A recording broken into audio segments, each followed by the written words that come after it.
আসসালামু আলাইকুম everyone, welcome back to my channel. আজকে আমি আপনাদেরকে চুলায় 2 পাউন্ড ওজনের লেমন স্পঞ্জ কেক তৈরি করে দেখাবো এবং এই কেকটা আমি কিভাবে ডেকোরেশন করেছি এবং ডেকোরেশন করার সময় একটা ভুল আমি করেছিলাম, যার জন্য এই কেকের থিমটা ঠিকভাবে ফুটে ওঠেনি। আর সেই ভুলটা কি সেটা আমি পরে বলে দিব। ফার্স্টে আমরা কোনো কাজ করার সময় অনেক কিছুই বুঝতে পারি না, বাট পরে রিয়ালাইজ করতে পারি। তো যাই হোক, এখন রুম টেম্পারেচারে থাকা 4টি ডিম নিয়ে নিচ্ছি। ডিমটা যদি ফ্রিজে থাকে 1 ঘন্টা আগে বের করে রুম টেম্পারেচারে নিয়ে এসে তারপরে ব্যবহার করবেন। এখন 1 কাপ চিনি নিয়ে নিয়েছি। চিনিটা আমি একবারে না দিয়ে একটু একটু করে দিব এবং বিট করতে থাকবো।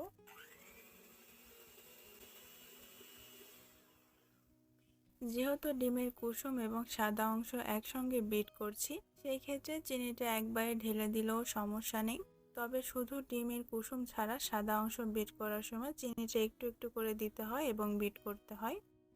এবার এই চিনিটা গলে না যাওয়া পর্যন্ত এবং ডিমের কালারটা চেঞ্জ হয়ে সাদাটে হয়ে না যাওয়া পর্যন্ত বিট করতে থাকবো। আমাদের অনেকের বাসায় কিন্তু ইলেকট্রিক বিটার থাকে না, তারা কেক তৈরি করার ক্ষেত্রে হ্যান্ড উইক্স ব্যবহার করতে পারে। সেই ক্ষেত্রে সময়টা একটু বেশি লাগবে এবং আপনাকে একটু কষ্টও করতে হবে।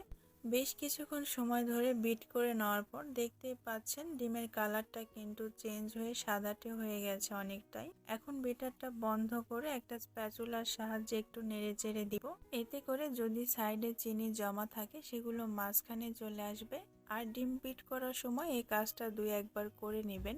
এখন আবারও কিছুক্ষণ বিট করে নেওয়ার পর দিয়ে দিচ্ছি 1/3 কাপ সয়াবিন তেল। তেলটা দেওয়ার পর খুব বেশিক্ষণ সময় ধরে বিট করার প্রয়োজন নেই, শুধুমাত্র তেলটাকে মিশিয়ে নিলেই হয়ে যাবে।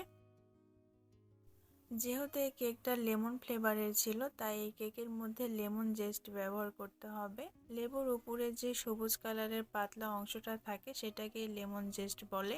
একটা গ্রেটারের সাহায্যে গ্রেট করে লেবুর পাতলা অংশটা দিয়ে দিচ্ছি। এই লেবুটা একটু পেকে গিয়েছে, তাই একটু হলুদ হয়ে গেছে। খেয়াল রাখতে হবে লেবুর পাতলা অংশের নিচে যে সাদা অংশটা থাকে সেটা যেন ডিমের মধ্যে না যায়, তাহলে কেকটা খেতে তিতা লাগবে।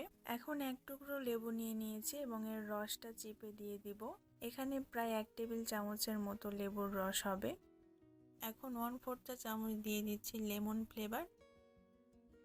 সবকিছু বিট করে মিশিয়ে নেওয়ার পর বিটারের কাঁটাটা খুলে নিচ্ছি। এখন শুকনো উপকরণগুলো অ্যাড করব। সেই জন্য ডিমের বাটির উপরে একটা চালনি বসিয়ে দিয়েছি এবং চালনির উপরে দিয়ে দিচ্ছি 1 কাপ ময়দা, 2 টেবিল চামচ কর্নফ্লাওয়ার, 1 টেবিল চামচ বেকিং পাউডার, 1/2 টেবিল চামচ বেকিং সোডা এবং সবশেষে দিয়ে দিচ্ছি সামান্য একটু লবণ। এখন এই শুকনো উপকরণগুলোকে চেলে নিব।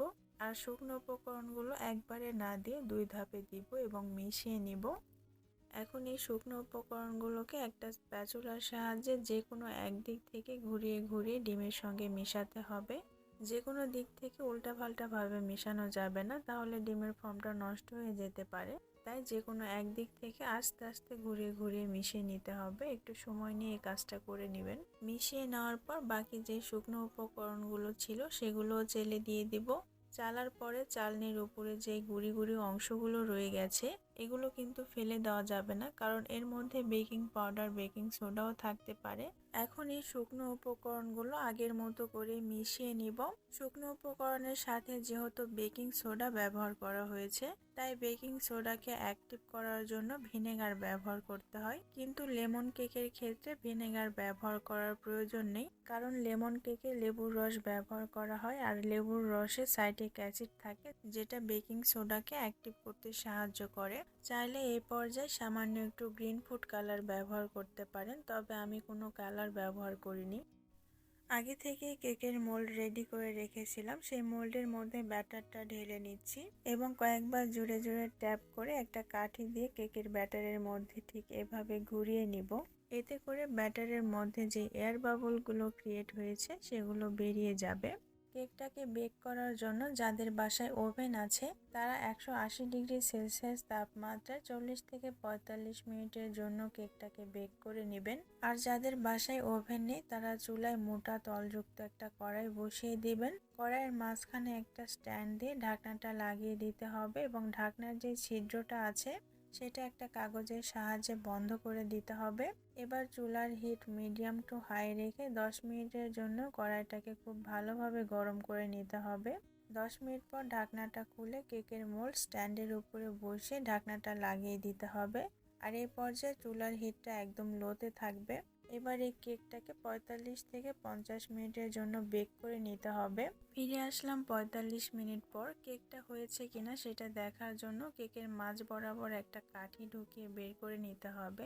যদি কাঠিটা ক্লিন বের হয় তাহলে বুঝতে হবে কেকটা হয়ে গেছে। কেক বেক করার সময় অনেকেরই কেক সমানভাবে না ফুলে মাঝখানটায় বেশি ফুলে ওঠে এবং চারি সাইডটা নিচু থাকে। সেই ক্ষেত্রে কেকটা গরম থাকা অবস্থাতে সমান তলযুক্ত কিছু দিয়ে কেকের উপরে চাপ দিয়ে রেখে দিতে হবে কিছুক্ষণের জন্য। তাহলে বেক করার পর যদি কেকটা মাঝখানে ফুলেও ওঠে সেই ক্ষেত্রেও কেকটা সমান হয়ে যাবে। আমি কেকটাকে 2টি লেয়ারে কেটে নিয়েছি। এবার বোর্ডের উপর সামান্য একটু ক্রিম দিয়ে তার উপরে কেকের একটা লেয়ার দিয়ে দিলাম। এরপর কেকটাকে সফট করার জন্য দিয়ে দিলাম সুগার সিরাপ। তার উপরে আবারও ক্রিম দিয়ে প্যালেট নাইফের সাহায্যে সমান করে নিচ্ছি। আর এইভাবে কেকের 2টি লেয়ার করে আমি কেকটাকে ক্রাম কোটিং করে নিয়েছি।